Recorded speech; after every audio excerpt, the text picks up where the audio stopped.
Welcome to the G20 Interfaith Forum podcast. I'm Mariana Richardson. And I'm Stuart Bird. Today we're going to be talking about the Belém conference that was done by G20 on Thursday, June 13th, and also Friday, June 14th. Today we're just going to be talking about all of the Thursday sessions, and then our next podcast will be delving into the Friday sessions. But this was, I think, one of the best conferences that I have gone to for IF20. And it was about Indigenous peoples, communities of African descent, and group rights, perspectives on religious freedom and Brazilian priorities during Brazil's G20 year. Now, the thing that was fascinating to me is at this conference, there were so many people that were from the African descent religions, from Indigenous people, but also from various minority groups there in Brazil. A lot of what was talked about were individual stories, experiences that happened, but there were also a lot of very specific principles that each one of us can put into our own lives in terms of what we can do to support and help people in our community that might be going through these experiences. Now, I know that you lived in Atlanta, Georgia for quite a time. Yep. And did you experience any of these things with minorities in that area too? Yes. There were lots of people who came from all over the world to live in Atlanta. And many people, many families that I interacted with, they were the minority in that neighborhood or in that school, and so they often shared experiences of maybe having a hard time, living with how they normally live in this new environment, and it was definitely hard for a lot of people, and opened my eyes to that issue. Well, and the reason why I brought that up is that I think all too often we think that happens to another country. Yeah. Oh, that's other people. But it's very much a part of the United States as well. And so a lot of the things that we're going to be talking about, though it is in the Brazilian context, are things that no matter what country you are in, no matter what country you're listening to this podcast, I want you to know that these principles are things that you can also put into your own communities as well. Well, the opening session was, we had Cole Durham, who's president of G20 Interfaith Forum.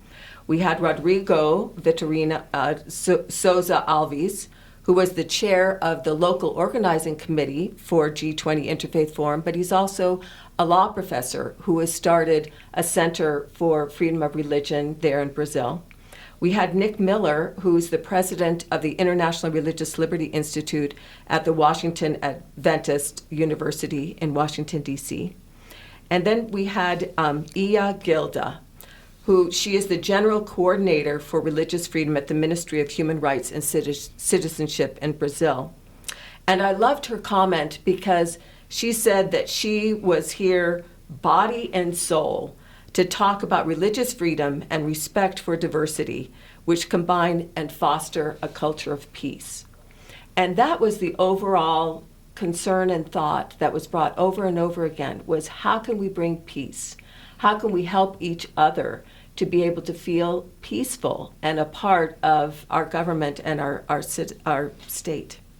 And then Denelson Silva is the state manager of policies for the promotion of racial equality in the state of Pará.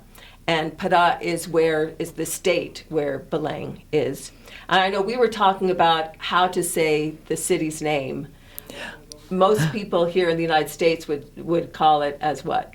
Belém. That's how I've been saying it. But I've been realizing that that's not the way it's supposed to be pronounced, or not the way it's commonly pronounced. So realize it does have a nasal at the end, that em, and so usually in Portuguese it would be more like a Belém kind of a. But Belém is what we're talking about. That's the city where we had this wonderful event. One of the things that he brought out that was, I think, pretty significant, because this was a two-part conference, and we'll be talking more about the Manaus part, but Belém is right at the mouth of the Amazon River. Okay. It's right where it goes into the ocean. Oh, wow. While Manaus, where we had it, is right at the middle It's where the two large rivers meet. Okay. And so this was truly an Amazonian conference. And so a lot was talked about the Amazon region, specifically the indigenous people that are there. And his point was, he said, it is important to have this dialogue because we need to have a conversation about the Amazon, about keeping it. The Amazon are the lungs of the world because so much of our oxygen is made along the Amazon River. Yeah. So we need to also have this kind of dialogue about making sure that our forests are taken care of, but realize the forest is also the place where the indigenous people live. And so they consider this Amazonian region their land, their home. And so we're also talking about how to help them take care of their home and keep their home from being destroyed and burned. And then Ametu Nanguetu, she was very interesting because she is from African descent religion, and she just wants everybody to feel like they belong, no matter what your background, no matter where you're from. And she said that we live in many religious traditions, and so we can't say that one's better than another. And she pronounced a blessing of peace and harmony and a desire that the culture of peace, and there we have the culture of peace again, as we move forward at this conference. And I will say, since I was there, that there was a culture of peace throughout the conference and during this time. Wow.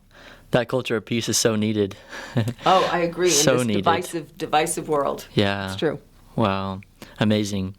So after that opening session, on Thursday, the next session focused on mapping the situation of religious freedom in Brazil and its relevance to other human rights, such as local issues and global issues.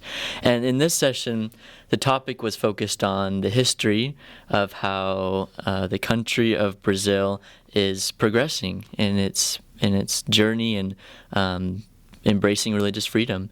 And it's so cool because a lot of what Brazil is doing can be used and modeled, be a model for other countries as well. And so it's very, very valuable for everyone involved. The two moderators for this session were Catherine Marshall, who is the vice president of the G20 Interfaith Forum, and Rodrigo Vitorino Souza Alves, who is the chair for the IF20 organizing committee. The speakers for this session included Arenilda Aparecida Maria Francisco, who is also Ia Gilda, who I was talking about. So she has those two names. Okay. So Ia Gilda, as well as Ivo Pereira da Silva, and Guilherme Brazil de Sousa, and Marilu Campello, and Almires Martinez Machado. And I do want to do a shout out for Ivo. Rodrigo and Ivo were really the ones that did all of the organization for this event. Since they were in country and a lot of us were not, they were the ones that found the hotels and the space and made sure everybody was fed and all those really important things for conferences too. So there was food of a spiritual nature and intellectual nature, but there was also food as a physical nature too. It was great. They did such a wonderful job. Yeah, thank you to them. That takes a lot of work to make sure that all the needs are met so that the speakers and the moderators and the participants can come and just only focus on what they're sharing, and focus on the real purpose of attending these events. So Ivo, in his talk, brought up some key principles. The first principle is the idea of promoting religious freedom, which involves safeguarding the right of individuals to practice their faith without discrimination or coercion. The second principle is the idea of respecting religious diversity. This principle acknowledges the rich tapestry of religious beliefs and practices. Respecting diversity means recognizing and valuing various faith traditions. The third principle is respecting government secularism, and he focused a lot of his talk on this idea. He defines secularism as the separation of religious institutions. We can think of the clergy, so separating the separation of religious institutions from worldly affairs. This distinction prevents undue influence or control by religious authorities. And a key idea that he focused on is that secularism is not just an isolated concept that we engage in once and we're good, but it's a gradual process. It's an idea, it's a mindset that we grow into and that emerges over time with different societal changes. Well, and secularism is not bad. I mean, the whole point here, too, is that there has to be a balance between the two, between religion and the state. And, of course, we have that in our Constitution, and realize Brazil also has that in their Constitution. They are predominantly a Catholic state, but that does not mean that they don't have all other kinds of religions as well there in the state. But the Catholic religion has been played a prominent role in their history, and I think it's really wonderful that Brazil has now take on this secularism to allow this separation between church and state. Yeah, that's amazing. Another speaker that we wanted to highlight in this session, in this Thursday session, is Almires Martins Machado. And he talked a lot about the land, how essential the land is to indigenous communities and to a lot of communities and religions, and how that should be taken seriously. His talk focused a lot on protecting the land, and he refers to the land as our mother in his talk. He mentions that our fight extends beyond religious racism. It is a battle for our mother, the land. We, her offspring, navigate a world where humanity is questioned. The challenges we face are not abstract, they are etched in blood and suffering. Something that he mentioned is that the earth, priceless to us, is our religion and our life. So it's very important as we think about what we are doing with land.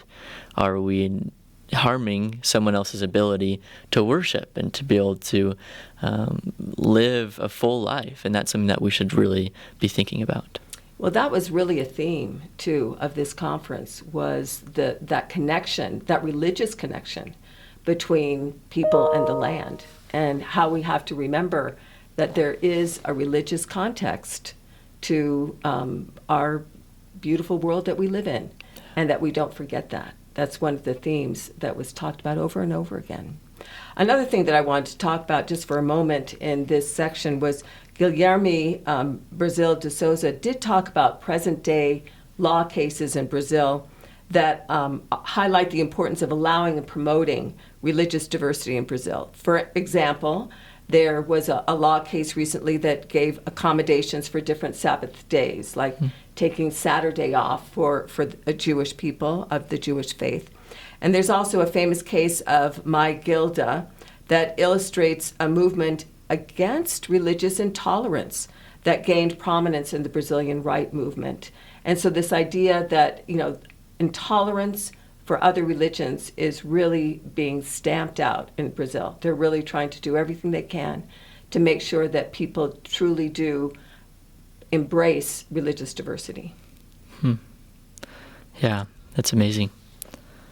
Now, Mary Lou Campello also just pointed out that there's still challenges with law enforcement, that sometimes but the real impact, she pointed out, was with children.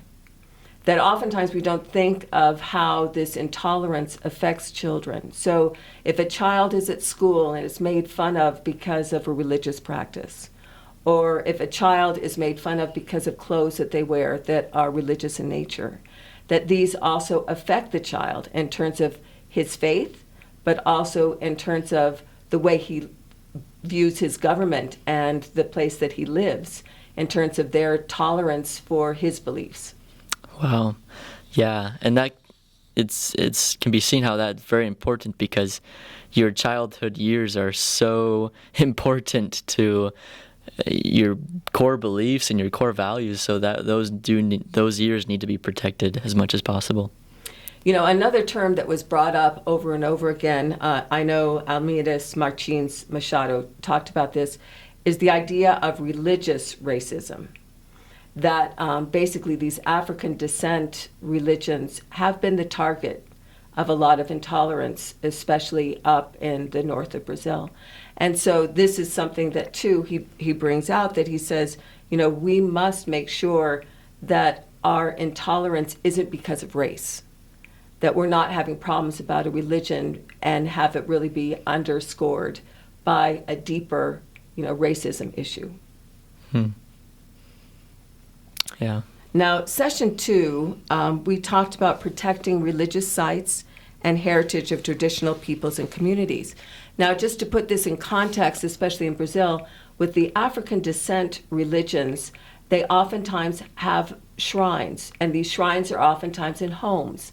And in these shrines, these homes that have the shrines, it will be similar to how we would feel of a place of worship. So, and oftentimes it would be also a place where sick or infirmed or people who are old or elderly that need extra care, they would also come to the shrine and receive that care from the community. So a lot of the problems that have happened has also been that these shrines have been targeted legally. And so one story that was kind of a sad one to have heard was that of Mametu Nankuetu, who pointed out that Brazil has rich rituals that are woven into the fabric of our lives. And she talked very specifically about how her home was one of those. She's a shrine keeper. Okay. And so her home is one of those shrines. And she said when she had a knock at her door and the police came, and she said she faced the hostility of stones thrown at me and her house, and our religious drums replaced clapping, and then neighbors would hurl rocks.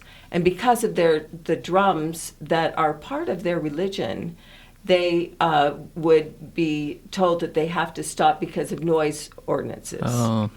And so this idea of, what do we do in a community? How do we handle communities when we're talking religious traditions that maybe affect other people?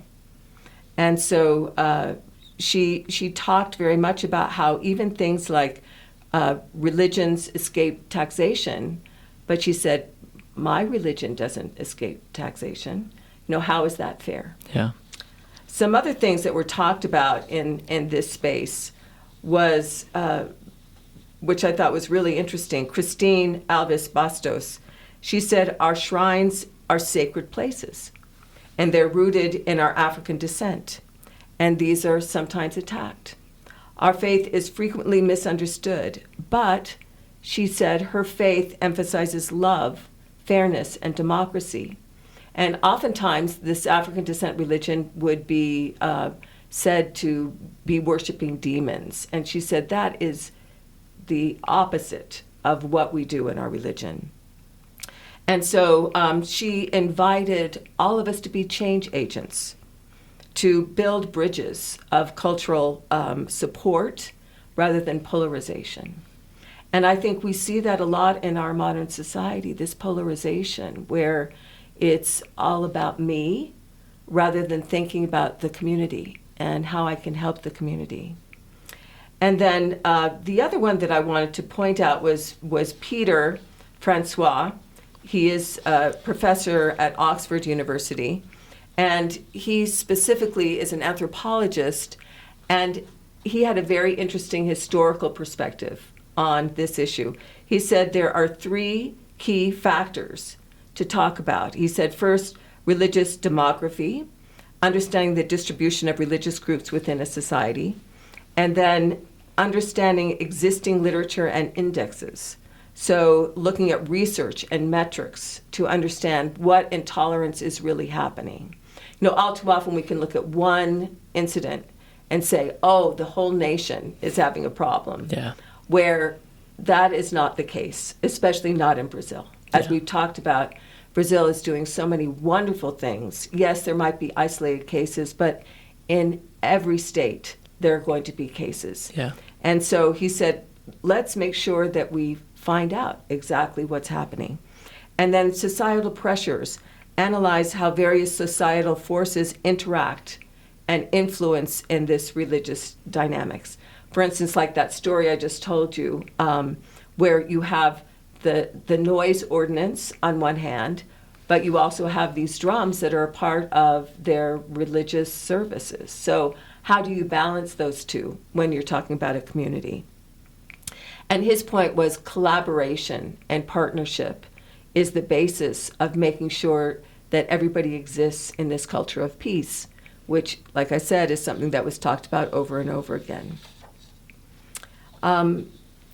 The final moderators, who were Nick Miller and Romana Homor, and Romana is Brazilian, and so she, of course, has a lot of very strong feelings about some of these things.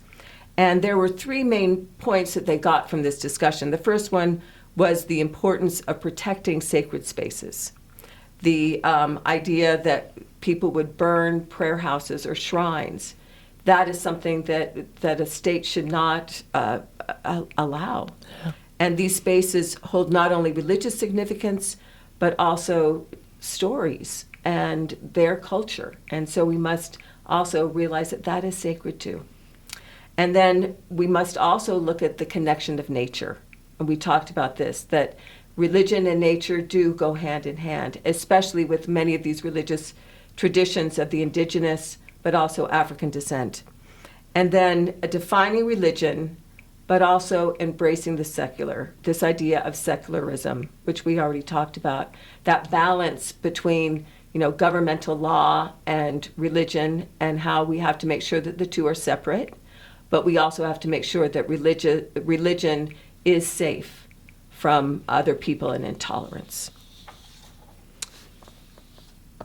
The next session was something that's kind of near and dear to my heart. I know you're going to talk about it, but this idea of education development and cross-cultural understanding. My dissertation was a cross-cultural study that I did between American students and Russian students, where I looked at their motivation to learn. And this was kind of a key concept throughout this discussion, that culturally we're dealing with some very different cultures. And how are we going to deal with that in terms of education? Yeah, that's such a crucial question. And you were the moderator for this. I was the moderator for this session. It was a great one, too. Yeah, and along with Magda Ritchie. And there were some great discussions in this session. James Standish, who is from the Adventist Development and Relief Agency, he reaffirmed the point that Indigenous people should have guaranteed access to the educational system while respecting their cultural differences. And this respect extends to other rights as well. But just focusing on educational rights and in the educational system, he talked about how and as you studied for your dissertation and this session, a big focus is when people from indigenous communities or minorities groups come to a public school where they are the minority, it can be hard to, if they have religious traditions that they uphold during the daytime, that an important focus is that those traditions need to be accommodated, and those needs need to be accommodated in the schools, as well as the important idea of making sure that what they're being taught is not anything harmful to the beliefs of those who are in the minority groups or kind of their standards. Well, and a good example, he did talk about Native Americans in both Canada and the United States, and how low the percentage of people actually graduating from high school, the comparison between those two groups. Now, it was interesting when I was doing my dissertation, another researcher who was also working at cross-cultural motivation made the point that in Native American schools and their culture, they are taught through story. And also it's much more of an oral tradition. So if you through a student like that a huge textbook and said, here, learn this science or whatever, math or whatever, they would have a very difficult time because that's not how they learn in their culture. And I would say the same thing's true here when we talk about indigenous people or people of the African descent religions, that we make sure that we are also teaching children in a way that will help them to be able to learn faster, quicker, but also more meaningfully based on their traditions. Yes, thank you. That is so important. Another speaker from this session was Alexis Artad de la Ferrere, and he also spoke on the need for education to accommodate everyone's needs. And he talked about how modern education may teach within a tradition and not teach a tradition. So like what you're talking about, the idea of making sure that all traditions are accommodated in the educational systems.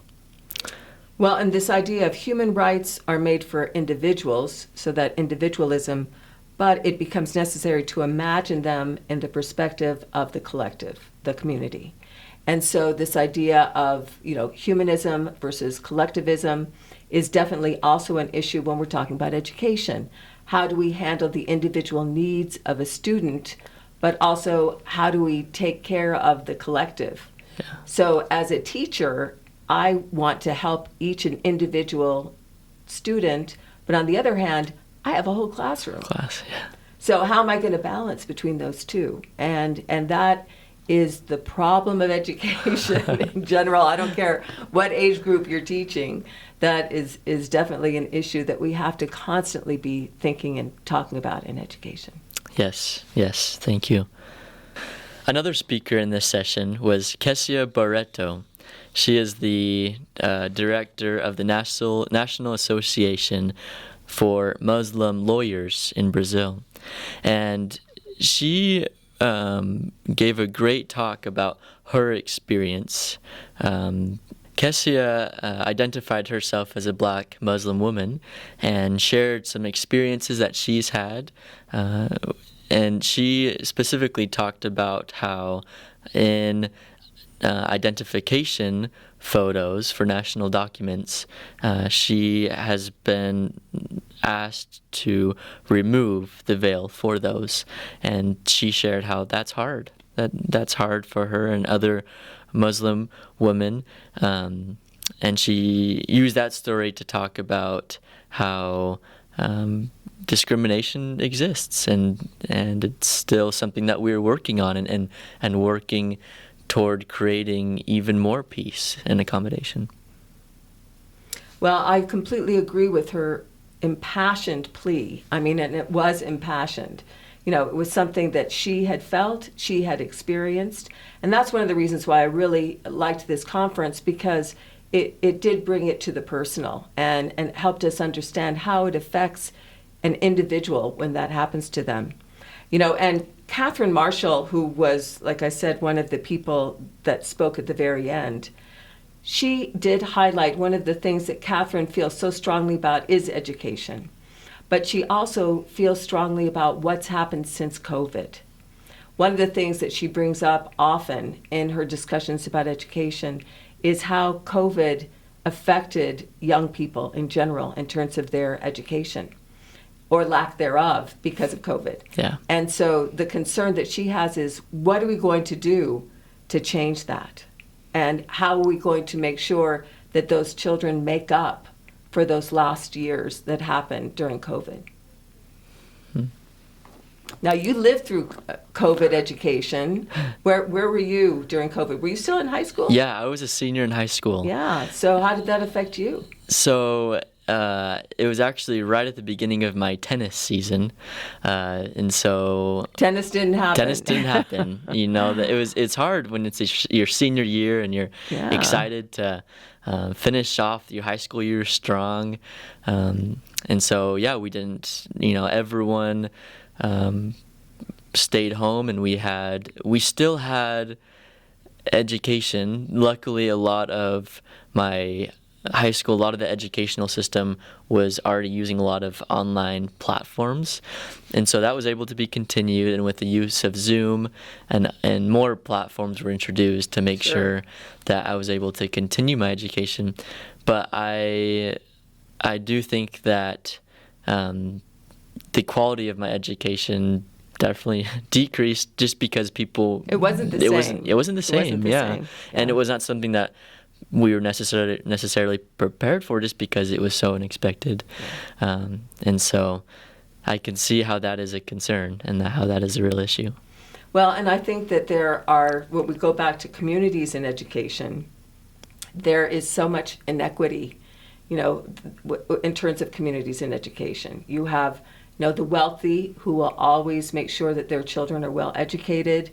If they have to pay extra money, they will. If they have to put them in private schools, they will. And that is something that's very real in Brazil. Yeah. And realize that, too, in the United States, not all schools are the same in terms of the amount of education, the kind and quality of education that children are receiving. So that is also something that Catherine Marshall feels very strongly.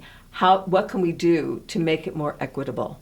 What can we do to help all people have, and it's true, it truly is an opportunity. If you are well educated, what happens afterwards in terms of your job possibilities, in terms of what you're able to do for your family, all of those things are all tied up in education. Well, session number 4 was really powerful for me because we had a group of women that spoke. Poor Cole was the moderator, but every other person on this group were women. The other moderator was a woman. All the panel were women. And basically the theme was the role of religious leaders and communities in the promotion of peace, justice, and sustainable development. And kind of the theme of this session was how mothers and women in general can be a force for good in this really important area, especially in having this idea of the culture of peace that we talked about, that Gilda was the one that started this off, a woman. And so this theme continued. Now, Cole did talk about the power of community in his life. And he said that power makes him want to wake up in the morning to be with his family and his community. Now, I wanted to ask you too, how do you feel about your community? How does that affect you in your life, Stuart? I am grateful for the communities that I've grown up in. I think that I see my community as not only my direct neighbors, but also my church family, my direct family, my cousins who live nearby, and my teachers at school. And I know that when I have a good support system, teachers and neighbors who, like Cole said, who I can wake up and know that I can trust in them and that they can trust in me, that helps me with my sense of belonging and with peace. Well, and how is it affected by religion? I know that you're a very religious person, and so how does religion and your community kind of marry together? I feel that those with whom I worship and with whom I do my religious traditions, I feel extra close to them because we have shared experiences and we have that connection of worshiping together and living our religious practices together. And that is a very close connection we have, and so I'm grateful that that's a part of my community. And I can see how if a community was prevented from living their religious practices, then that's hard. That's really hard. And it does ruin the community. I Yeah. mean, it splits it apart. It brings about that polarization that we talked about before. Right. So I would say Alcimar Diaz Pereira, she started the panel, and she, like I said, this is going to be a theme for this panel, she acknowledged the wisdom of Black women who came before her. And then she sought their blessings from both elders and young people.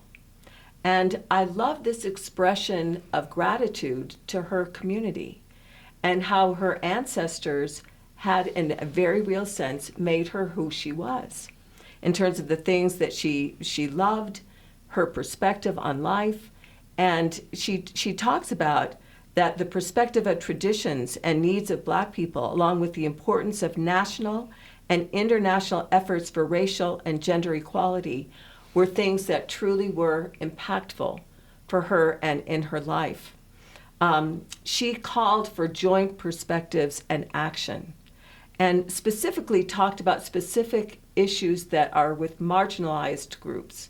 One of the themes of IF20, especially this year, is that we seek to help the most vulnerable, those that have the least, those that need the most care.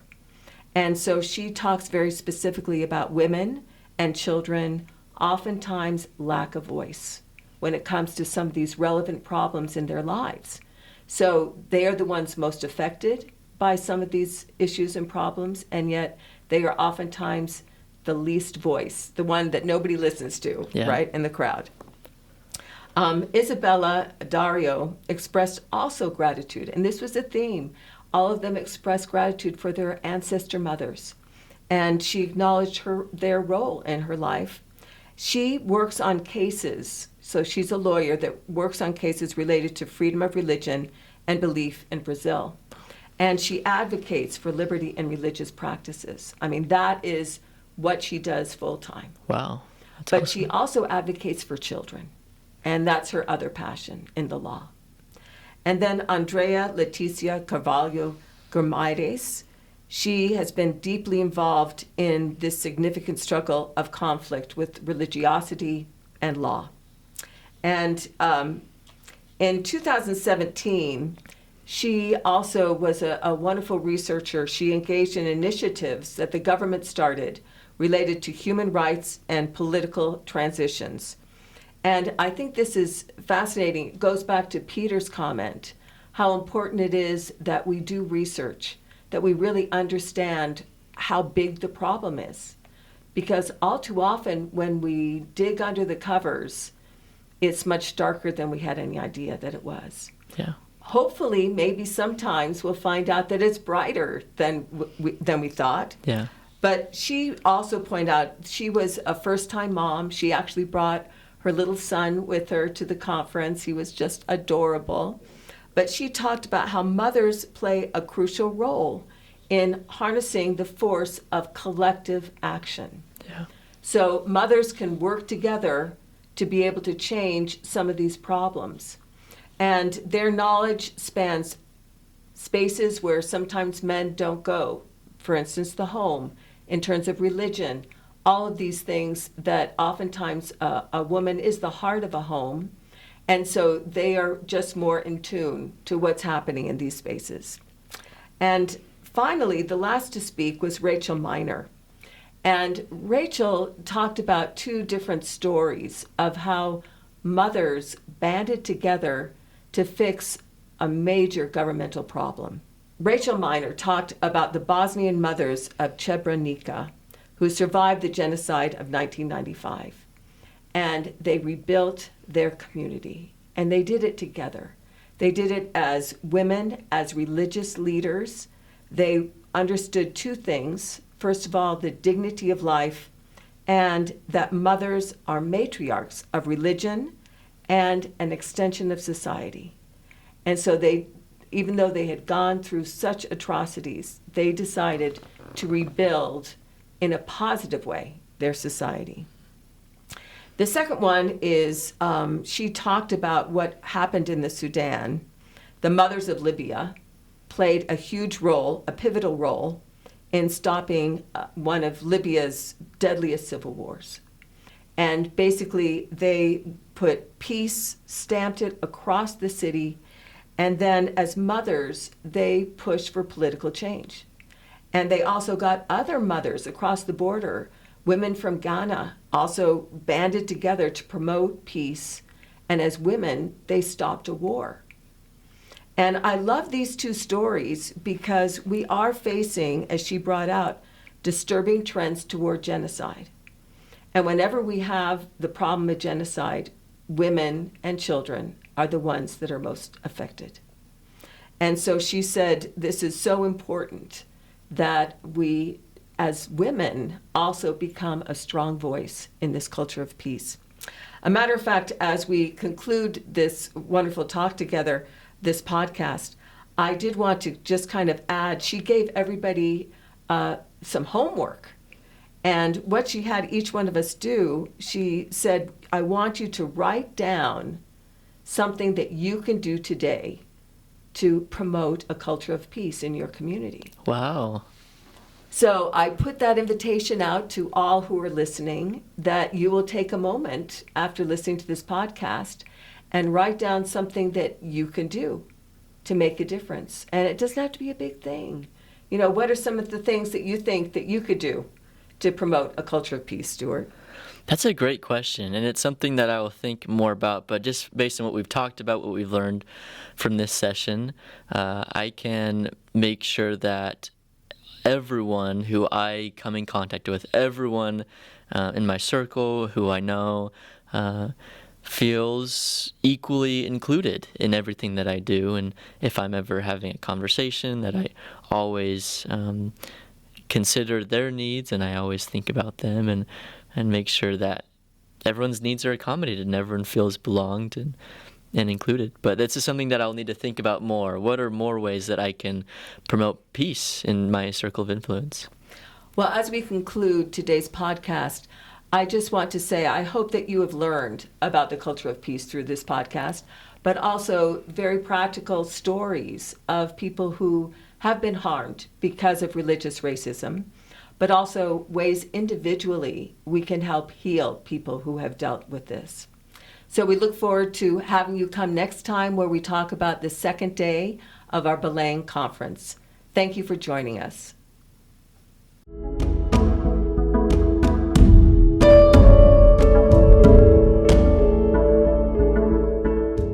The podcast provides information and discussions on the G20 Interfaith Forum, but the views expressed are those of the individuals involved and not necessarily the official stance of the forum. The content is for general informational purposes only and should not be considered professional advice or expert recommendations. Listeners should exercise personal responsibility, seek professional guidance, and conduct further research when making decisions based on the podcast. The information shared may not always reflect the most current developments, and external links or resources are provided for additional information but are not endorsed or controlled by the podcast. By listening to the podcast, listeners acknowledge and accept these disclaimers. Please be aware that the content of this podcast may be subject to copyright. Unauthorized copy, distribution, and reproduction of any part of the podcast is prohibited.